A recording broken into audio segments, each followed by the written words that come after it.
Let's say you're getting lit on fire. Well, you don't want one fire extinguisher. What happens if you go to use that one and it doesn't work for some reason? So redundancy is important when dealing with stunts. Same thing with car crashes. What if the car ends up on the driver's side door? You need a forklift to turn the car over to pull the driver out. So you have to think about all these small little things to keep yourself safe and to have longevity in the stunt industry because I have more bolts and pins in my body than.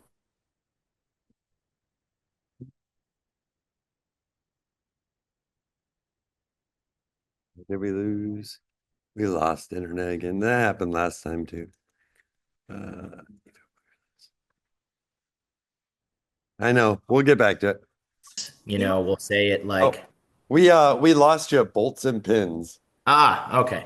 So basically, I was saying I have more bolts and pins in my body than I'd like to have because stunts just can be dangerous. You plan for everything, but things happen. You flip a car and maybe the landing, doesn't quite go right and you go onto your driver's side door and you're injured. You plan for these things, but choreography and practice is extremely important. When we set up for a car chase, for instance, the first thing we do is we get Hot Wheels cars out. We put them on the ground, and each one of the drivers takes their car, and we do the entire scene with Hot Wheels. Then we go out onto the street and we walk every single movement of the cars. So if there's two cars crashing, those two stuntmen walk into each other. So we can visually see where everybody's going to be. Then we get into our cars and we do it at like say 20% speed. And we'll just slowly take the cars until finally after the Hot Wheels, the walking, a few pre-runs, then it's go time and you've already got it in your head, your marks and where you're going to hit and what's going to explode and who's going to flip over this. So once it all goes, it's usually beautiful. So repetition, repetition, practice, and devotion. If you want to do stunts, you better be training as if you're trying to get a gold medal in the Olympics because that's what it takes. That's your competition. You're competing with gymnasts who are Olympians. You're competing with UFC champions who are also doing stunts. So race car drivers, rally car drivers. So if you want it, you have to want it more than these national champions.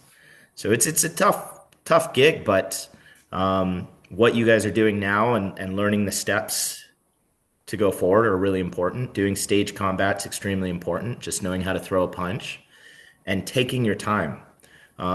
It's funny when we film a fight, we might go actually a little bit slower than a fight in real life because we need the cameras to register the punches. One of the characters I play is the Gamorrean guard in the Book of Boba Fett, and I wore this giant green suit for 7 months. Well, my military training taught me to get close and tight when I fight. Well, that doesn't register really well on camera, especially for a massive pig creature. I have to be throwing punches that are huge, swinging, swooping punches so the camera can register. So you got to think about all of that stuff when you're doing your combat fighting, your stage fighting, and just slow baby steps. Perfect it. So when you finally do it, it's perfect. Rehearsal, rehearsal, rehearsal. And a lot of these times you've got one take. That's it. It has to be perfect. So in order to get to that perfection level, you're rehearsing over and over until you know you've got it. Awesome. Absolutely. What would be a good advice if maybe they're not interested in doing stunts or being on that side of things, but maybe on the other some of the other sides of production in how to work with stunt people and people that do stunts. Um, so that's an important one. Yeah. Um, the reason why that is important because when you're dealing with stunts, refer to the professional. You may think you know everything. You may think you know what you want. Tell your dream, your image that you want on film. Tell that to the coordinator. Sit down with that person and create that vision, but do not disregard their safety And when they say, "Hey, we can't do this," you don't ever want to push on them because I've personally had many instances where I've had directors or producers want something that just wasn't physically possible. And it wasn't that it wasn't possible to do, it's just we didn't plan for something so extreme. So, proper planning when dealing with the stunt community, talking to your coordinators, your stunt riggers who are doing all your ropes and cables, planning ahead of time, you can pretty much make anything happen in Hollywood. But you got to listen to what they advise when dealing with the stunt people. So if they say, "Hey, we need this many airbags," well, you need that many airbags. So I would say, as far as communicating with the stunt community, listen to what they say and ask them for their advice. Okay, and then moving on to kind of a little bit of stuff with like practical effects, explosions, weapons, things like that, and how they relate to your stunt actors and the stunts in general. What kind of obviously they're not going to be having, guns firing blanks or be crashing cars, I don't think, right? In your capstones. Okay, hopefully they're not crashing cars, but like safety concerning those kind of things, like other, not just the personal safety as in how you do a stunt, but also like you have things blowing up, you have, guns that can actually shoot bullets, you have these kind of things on set. How do you approach that from a safety standpoint? Um, well, first and foremost, I served in the Marines, Yes. and the first thing we were taught was weapon safety. Mhm. Whether you're using a rubber gun, a real gun, a prop gun, you always assume it's loaded. So that being said, you never point the barrel at anybody that, isn't in the scene and that hasn't been addressed. You don't ever pick up a weapon on set that wasn't handed to you by the armorer specifically. Taking courses, weapons handling courses from skilled instructors. I personally live with another stunt guy who teaches weapons handling, just so when you're handed a gun, you can check it and make sure it's safe. You don't even have to rely on the person who's the gun wrangler. You're having that second set of eyes saying, "Hey, I know it's safe. He knows it's safe.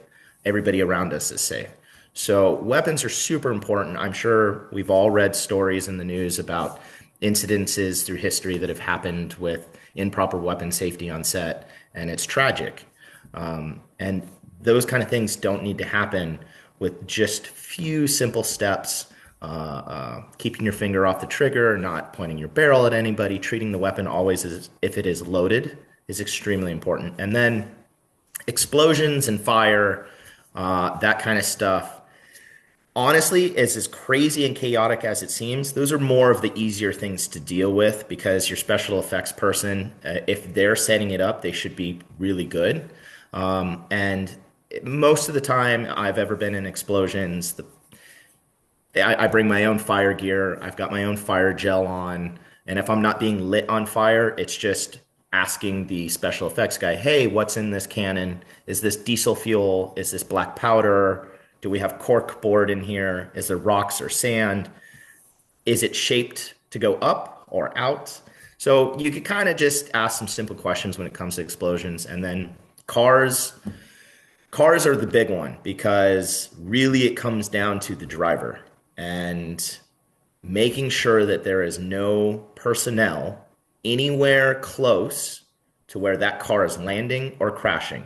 Tires fly off, parts of cars rip off. I did a TV show years ago where we blew a car up in LA, and they had chained all the parts of the car down so nothing would fly off. The explosion was so big that the roof came off of the car and sliced into the side of a building. Oh, So you have to be extremely careful. And I know everybody wants to get up close with their phones. Trust me, I want to too. When you're doing a huge stunt, it's just not worth the safety of people. So just pull everybody back and kind of just look around, say, "Hey, what's around me that could be dangerous?" yeah. Another question. So we talked a little bit in the morning about, you don't, a lot of times you won't have your principal, you won't have your actor do the stunt because maybe they're not capable of it, or maybe they are capable, but you don't want, on shoot day number two, them to get injured and not be in the film anymore. Sure. So what are some maybe funny stories or stories about how they have like tried to make you look like the other guy, Oh, as a stunt double? yeah. I'm actually doubling an actor on the TV show SWAT on Tuesday. So who knows what I'll end up looking like. But I doubled, and forgive me, I should know the actor's name, but I doubled one of the actors on Independence Day 2. And he was, I think, in his late 50s or early 60s, and he had a comb over. So they built an entire beard on me and a full comb over, and I looked like this just super awkwardly weird, balding 60-year-old man. But we looked amazing standing next to each other. I have a photo somewhere of us. And let's see, so much of my stunt career has been more of car stunts, military, a lot of underwater stuff. I did a lot of water safety for a SEAL team and Fear Factor. But doubling for me, I don't really have that look that a lot of actors have. So I usually am the bad guy that gets killed or blown up or something bad happens I've to me. done a lot of doubling. I've done a lot of gorgeous women in the film business. I've been able to double them. And I think one of the funniest stories, usually I'm blonde. Usually I have a blonde wig, so hope you never recognize me when I'm stunt doubling. But this one story, this woman had injected lips and red lipstick. And there was this scene in a jacuzzi where I had to double her. And so the makeup girl came and she's like, we gotta make your lips bigger. And I was like, okay. So she started putting on the lipstick. And I mean, it was the way around like this, like a, like a clown. But I mean, the camera, it registered right. I looked like I had her lips. The makeup was amazing and everything. But to me, it was really silly to walk around like that, but we pulled it off. It looked great. But there's some things like that, you're wearing stuff. There was a scene I had to do. I was doing a high fall and I was practicing all day, but wasn't told exactly what my wardrobe was going to be. And in fact, this actress was supposed to be, you know, out of bed, but she was nude underneath a blanket. So of course, you have to have a suit and all these things and jumping off. So, with a wig. So those kind of things are, interesting, but you're also thinking like, okay, is my wig going to get stuck in this rope and da da da da. But it's it's I it's fun. I have a story. It doesn't really have to deal so much with doubling. I think it was a realization early on in my stunt career. I was working on a TV show called ER, and I think it was one of the second to last seasons. And we had turned the entire back lot into a crashed, I think it was like a Boeing 747. So there was plane parts everywhere. Everything was on fire. Background people just looked made to look mangled all over the streets. And I was in the background as a firefighter going into the fuselage that was on fire. And I was supposed to be looking around for survivors and doing this whole thing. So inside this plane fuselage, we have these things called flame bars. And what they are is they're long bars that are more or less a barbecue. And when you turn up the flame bars, the flames go up and they look really great in the scene, and we can control the fire. And when you turn it down, it's sitting idle with a pilot light. So I walk into the plane to start the scene, and I realize that the left flame bar has the pilot light on, and the right flame bar, the pilot light has gone out. And they yell action. So now one flame bar is at full blast, and the other one is just pouring gas out that is not burning at all. Oh. So I realize this going, okay, we're about to have a bomb go off. And just thankfully, I'm dressed as a firefighter in real firefighter clothing. Just as I walk out of that plane to like yell cut, because when it comes to stunts, anybody and everybody has the ability to end the scene for safety reasons. And just as I walk out, the unburnt gas met the other side of the plane and detonated the entire fuselage, ripping the roof off the top of the plane. And that was one of my realizations early on, going like, "Oh, stunts are kind of dangerous. This you can get hurt doing this." But it's a story that was a confidence builder in myself because I realized I was able and capable to make those decisions for my own safety. All right. Do you guys have any questions? Matthew, Yes, you said you're like in the military. can you hear Matthew okay or You shaking? guys speak up a little bit more or come a little Yeah, closer. Come closer. okay, Come I'll closer. go a little closer.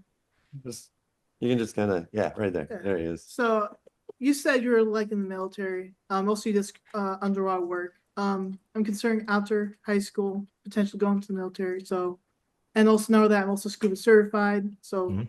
so there's like career paths even after like you do like adult stuff to go back to the film industry. Mhm. Is that possible? Yeah, so I was in the Marines. I was in the infantry for quite some time, and then when I got out, I became a master diver trainer. So once I realized that I wanted to add water as one of my tricks in my bag to use in Hollywood, just like I said earlier on, you got to want it better than everybody else. So I became an instructor, and I hold now 22 instructor certifications in scuba diving. Now, that doesn't mean I'm going to use them all, but I need to make myself look better than all the other divers. So I worked on Avatar 2 and 3, and the only reason why I got on that was because of the massive qualifications I had. So when you join the military, what branch are you thinking about going into? The army. Army. I, Okay. either diver or psychological operations. Awesome. Great. So I would say if you do choose diving, it's a fantastic career choice within the military. The Navy experimental dive team is the best in the world. You will learn massive amounts of stuff and open up huge amounts of huge paths later on in life with a career path in Navy diving or Army diving. But you can definitely use that in Hollywood. Now, water stuff isn't used as much anymore these days. A lot of the shows you watch, and I'll probably say this wrong. I think it's called dry for wet or wet for dry. Basically, you're on a stage, it's a green screen, and everybody pretends like they're underwater. Avatar, we actually filmed in massive swimming pools, but that's only because James Cameron gets whatever he wants. So, water is a great thing to have. And if you are a director and you are a writer and you write your own script that takes place underwater and you want to do it underwater and you have the skills like James Cameron does, go for it. Use it. Use everything you have and use the discipline you're going to learn in the military and the team building exercises that you learn in the military. Those transfer over to finding your voice as a director in Hollywood. The more you learn to command in the military, the easier it will be for you to command an entire set. Okay, thank you. Thank you. Mhm. Anyone else? Eric? What's like the biggest no-no a stunt double could do on set? No. Yeah, not listen to their stunt person. Um, I was working on, this is a silly one. I was working on Yes Man with Jim Carrey. And we were doing a very simple scene. I think it was somewhere in a bar and he bumps into a waitress. And we had told him, we said, listen, if you want to go to the ground, let us throw a pad down. It's out of the camera. Like you can't see the ground. We'll throw two pads down. You could bump into her. And if you want to take it to the ground, be my guest. He goes, no, no, no. I'm not going to go to the ground. Well, we yell action. He collides with her, goes to the ground, breaks his arm. Now we can't film for 3-4 months while he's healing. And that was just a very simple, hey, we all told you, please listen to us. We understand that my job isn't to hamper the creative flow of an actor. And there are method actors. I was just working on the TV show Monsters, and the two brothers who play the Mendez brothers were method actors. And I was brought in specifically for jail scenes in case they got out of control with their method acting. I was there to carefully subdue them and make it look as real as possible without anybody getting hurt. So listening to the stunt people, once again, always goes back to the most important thing an actor can do, and ask for their advice. If you don't know something, there's a good chance that the stunt person knows exactly how to do it. And then also being able to remember what you just did. So like, let's say you're leading up to getting a bullet hit and you do some motions with your hands and then your stunt double comes in, being able to tell them like, hey, I threw my hand in the air, or I twisted this left, or I twisted right, or hey, by the way, I'm left-handed. Make sure you hold the gun in your left hand. Now, a good stunt person should be watching you and they should be able to pick up on that. But, you know, explaining those things are really important, because if you go back and watch a lot of movies, you'll see certain guys shoot a gun with their left hand, and then the next thing you know, the guy's got it in the right hand. And that's the stunt double.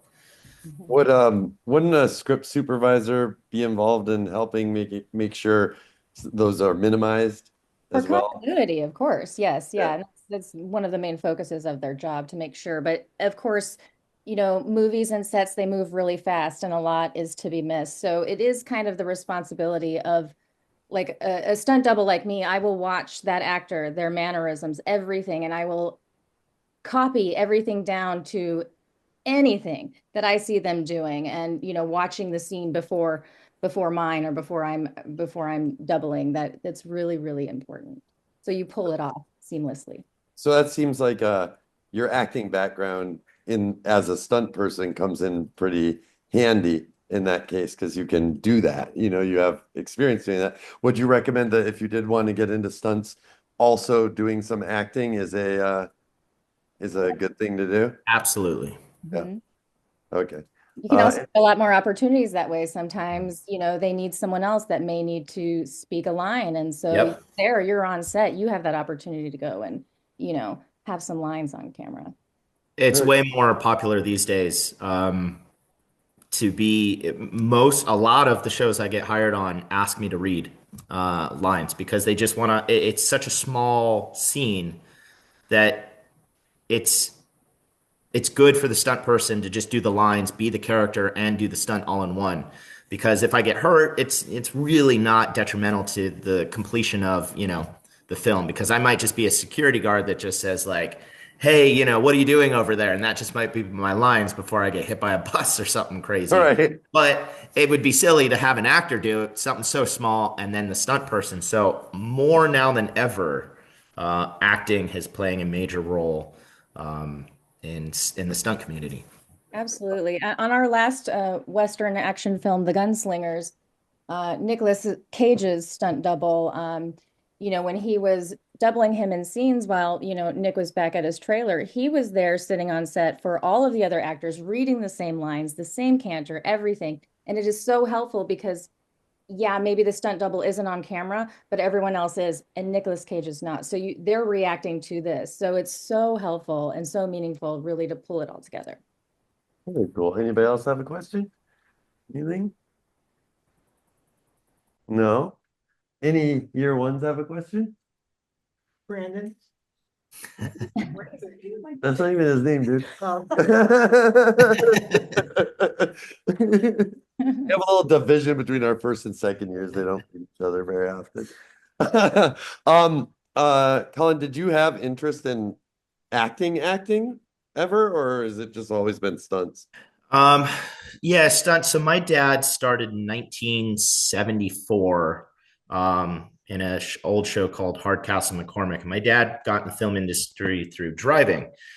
He ended up becoming Spielberg's guy. My dad did Jurassic Park and Hook and Lost World and Batman Begins and The Oh, wow. Italian Job, and it goes on and on. So I grew up on the movie sets of Hook. I walked around Never Ever Land as a kid. I stood next to the Velociraptors in the jungle. Nice.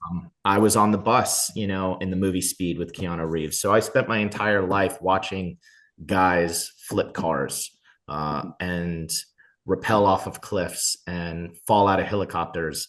And once I got out of the Marines, I realized, well, I love adrenaline. I rock climb, I scuba dive, I drift cars, I do downhill mountain biking just to keep myself sharp. And I realized I needed the action. So for me, it was always going to be stunts. It was always going to be that career path. I just didn't see anything different. Now, that being said, I've been doing this for so long. The coordinating is becoming more of my priority because I am older, and getting hit by a car is getting hit by a car. It still hurts. Doing a stair fall, still, it's falling down a flight of stairs. So I would like to push more towards the second unit directing, which is what my dad did for years. And that is basically the director of all the action in a major action film. Very cool. Anything else, guys? Got a question? We have about 9 minutes till to shut us off. So yeah, Kyle. She asked if you were on the Jurassic Park set. Oh yeah, many times. Many times. Yeah. You're blowing minds. Yeah. Many. I've been on a lot of major films, and my dad did some very historic stunts from, I don't know, you guys might be too young, but there was a famous movie with Tom Cruise called Days of Thunder. And it was about these NASCAR drivers, and my dad ended up crashing a NASCAR at close to 180 miles an hour for a stunt for Tom Cruise. And, it's just super historic stuff to look back on. It's pretty amazing. Rubbing is racing. Yeah, well, absolutely. Absolutely. Before we go, do you have any recommendations? Just not so much just with stunts, but just the industry in general. It's obviously a pretty tough industry to get into, and I don't. Are any of your parents famous stunt people? Okay, so they don't have that. But living in Phoenix, Arizona, how do you think, or what are what is some advice as far as things they could do now if they really want to get into the industry? What do they need to do? Go to every festival you can, network, and truly understand that if you want it, there's probably 10,000 other people that want it even more. So you need to want it more than they do. I mean, I'm talking, you need to eat, breathe, and sleep. You need to put your social life aside. You need to put everything aside. If you want to be the best in the business, you need to think like the best. And that means working as hard, if not harder, than any person you have ever met in your life, and network. Awesome. I Laurie, agree. do you have any? And specialized training, really diversify your training and for your body, take care of your body. But really some specialized training, whether it's fight training, whether it's like Collin mentioned earlier, weapons training, anything you can do to get under your belt and be the best at it is really how to break in. Uh, it helps in that sense, actually. You guys have any last questions? The clock is ticking. We have 7 minutes. If you guys can get into a film school, AFI in LA is a pretty prestigious one. It's very hard to get into. It's kind of one of those ones that after you've finished another film school, you go to that film school. And those kind of schools are the ones where you may already have made some really good projects. You may have even made some SAG shorts, but going to a school like that allows you to rub elbows with important people. And that's, like I said, networking and connections is such a massive part of this industry. And if you don't make that half, if not more, of your career is networking, you're going to have a hard time, because all it takes is for one person of importance to like you and take you under their wing, and you'll be set for the rest of your career. That's Awesome. right. Very good advice. Make friends everywhere you go. So you first year, second year students start talking. Yeah, right. Absolutely. You might be working with each other soon and everything else. Absolutely. Get your Really, names right. every set you walk on, everything you do is basically like a job interview. So you want to carry yourself with your best self forward, and really make friends and connections and build those relationships, because you might use them later and be able to call on them.